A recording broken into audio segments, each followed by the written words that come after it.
All right, sports fans, how's everybody out there doing?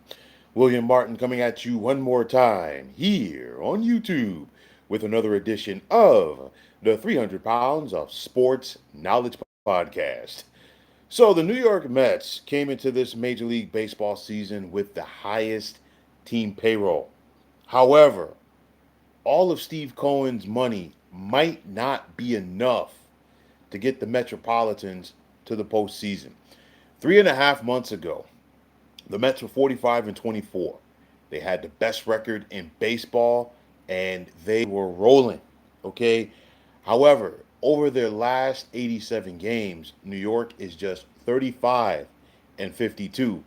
In that process or in that stretch, we've now seen the Mets squander a 7 game lead over the Philadelphia Phillies for the top spot in the National League. And that 7 game lead by the Mets back in June is now a 12 game deficit. And in the process, we saw Philadelphia clinch the NL East last week for the second consecutive year. And after losing 2 out of 3 at home this weekend to the Washington Nationals, the Mets technically are on the outside looking in regards to the postseason picture in the National League. The Mets are currently 80 and 76, and they're tied with the Cincinnati Reds for the final wild card spot in the National League. But the Reds would be in the playoffs right now because they hold the tiebreaker over the Mets in head-to-head action this year. Excuse me. And if you're a Mets fan, okay, you're probably looking at this and saying that you know what, it has a 2007 and 2008 vibe to it as New York just continues to struggle with the Nationals and the Marlins and other sub 500 teams. So now we're at the final week of the regular season in baseball.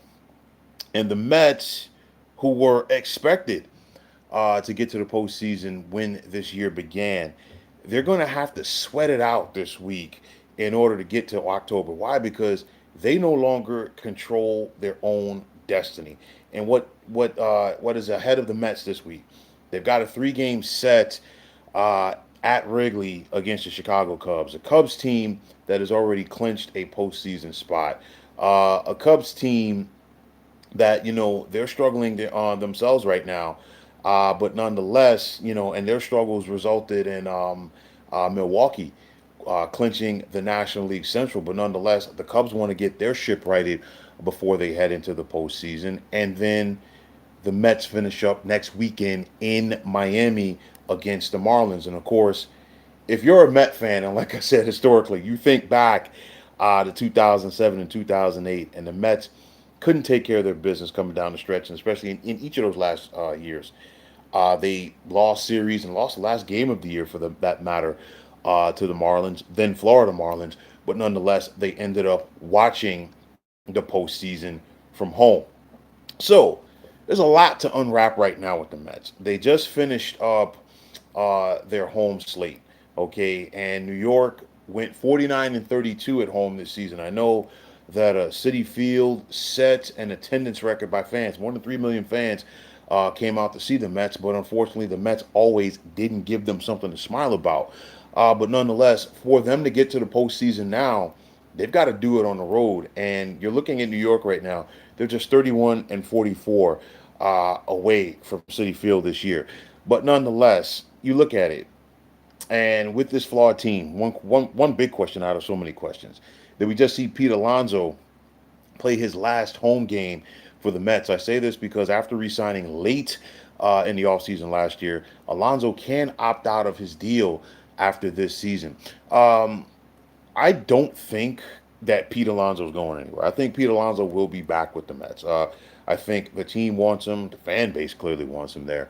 But nonetheless, I'm not sure what the market is going to be for him because remember, he didn't have a big market last year, at least what he was asking for. On top of that, the market for this coming offseason is going to be very interesting because we don't know if there's going to be a work stoppage after the 2026 season. And of course, there's a lot being pushed by the owners right now in regards to a salary cap. So we got to see how that plays out. But the biggest issues, and there's a lot of issues with this Mets team, okay? One thing that has been a glaring issue all season long, and I've talked about it before, is New York's lack of quality starting pitching. Only the Rockies and Marlins have fewer quality starts this season than the Mets. And you think about it, nobody on this pitching staff for the Mets is going to finish this season at 175 innings pitched. Okay, more or less 180. David Peterson is at 167.1. For him to get to 175, you're talking about he would have to go into the eighth inning on his final start of the season. I don't see that happening, especially since the Mets have lacked quality starts all season long. So you have that issue. You have a starting rotation that really has not been good. And of course, it has forced the Mets to go out here and rush their youngsters and Nolan McLean, Brandon Sproat, and Jonah Tong up to the minors for this season, for this stretch run. And, the youngsters have shown promise for the future. But I feel like McLean should have been a guy that should have made the roster out of spring training in 2026. Sproat should have been a guy who the Mets could have looked at and said, you know what, they could bring him up at some point next season. And Jonah Tong, honestly, I feel like is a guy who needs to be in the minors until 2027. But the Mets had no choice. Yes, the Mets went out there and spent a ton of money on Juan Soto. But unfortunately, Mets president of baseball operations, David Stearns, has kept the same philosophy that he did during his time with Milwaukee, and that was simply nickel and diming with the pitching staff. He rolled the dice on too many guys this year. Clay Holmes, you could see how he's run out of gas towards the latter part of the season. Why? Because Clay Holmes is a relief pitcher. He never went over 100 innings at any during any season of his MLB career until now. He's out of gas. Sean Manaea has been unreliable. Kodai Senga, um, at the end of the day, the Mets paid for him. He hasn't been able to stay healthy, and his ghost forkball is not effective anymore. Why? Because I think that hitters around the Major League Baseball have figured him out, and if he has to elevate his pitch, it's basically batting practice. So these are guys who the Mets relied on. They allowed Luis Severino to leave. He went to the A's. They allowed Jose Quintana to leave. He went to Milwaukee, and Quintana is having a solid season for the Brewers as they are once again postseason bound. So it's one of those where the nickel and diming aspect to the pitching staff has really hurt this team. You have to look between the lines for the Mets offense. It's one of those where, hey, Juan Soto, more than 40 home runs, more than 100 runs batted in. We see the season that Pete Alonso's having. We see the season that Francisco Lindor is having. But the Mets overall have struggled with guys on base all season long.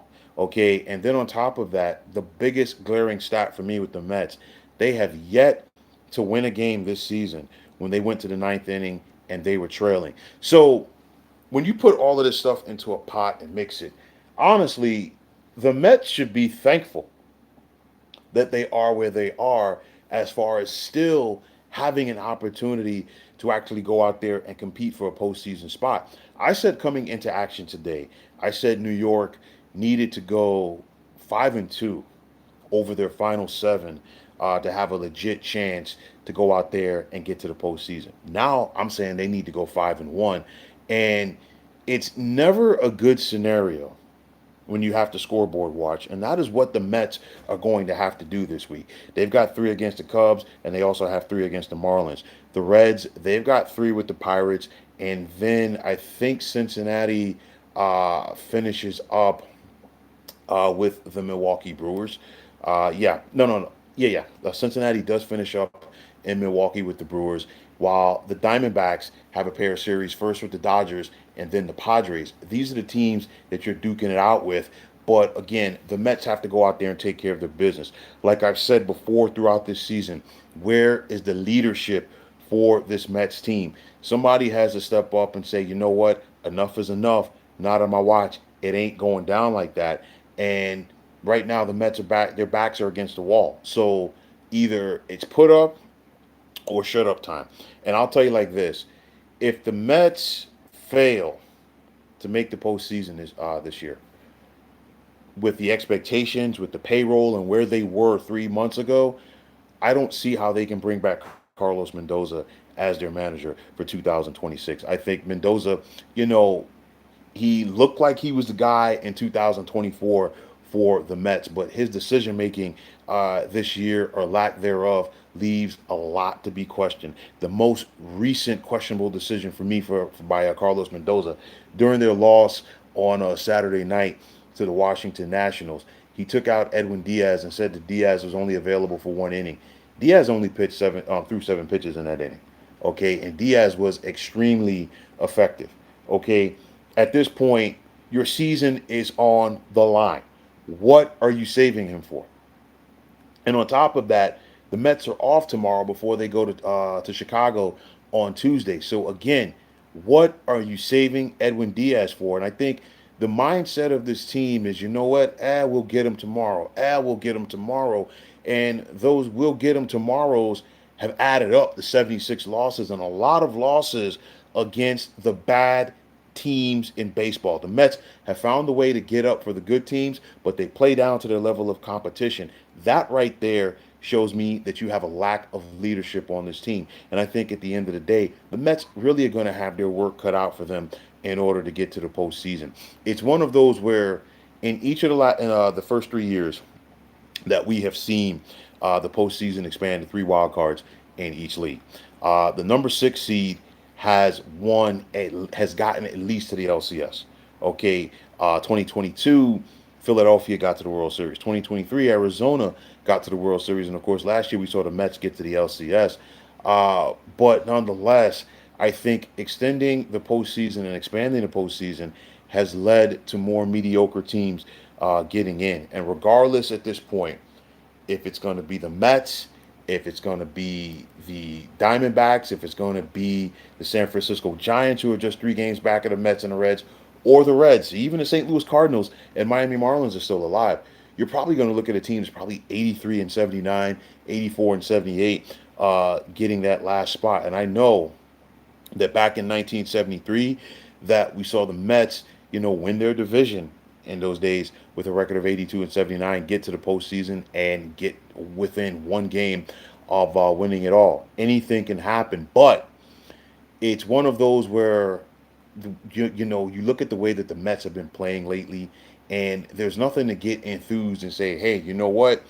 This team can get in a run in the postseason and do some damage. Last year, when we saw the Mets get into the postseason, they were one of the best teams over the second half of the season.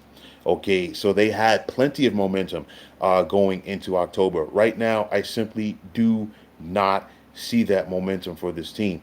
It's put up or shut up time. The Mets, I know that they don't control their own destiny, but they still control their own destiny. But the bottom line is you've got to go out there and win.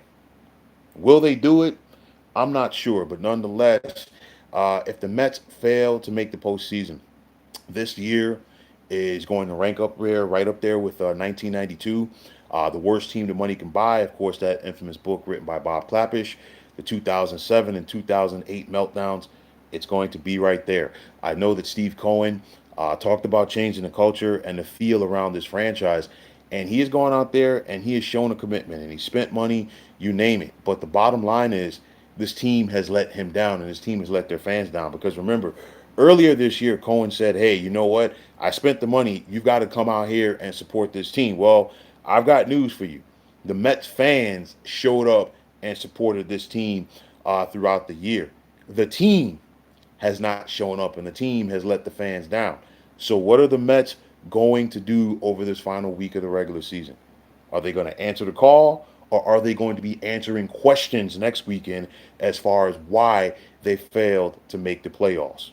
The ball is in their court, or the ball is on their field, should I say. Let's see what the Mets can do with 6 games left. But folks, that is going to wrap it up. And as always, I want to take this time out to thank each and every one of you for checking out the 300 Pounds of Sports Knowledge podcast here on YouTube. And as always, if you like what you heard and saw on this podcast, you know what to do. Just hit that like button as well as subscribing to this channel. Like I always say, it's greatly appreciated.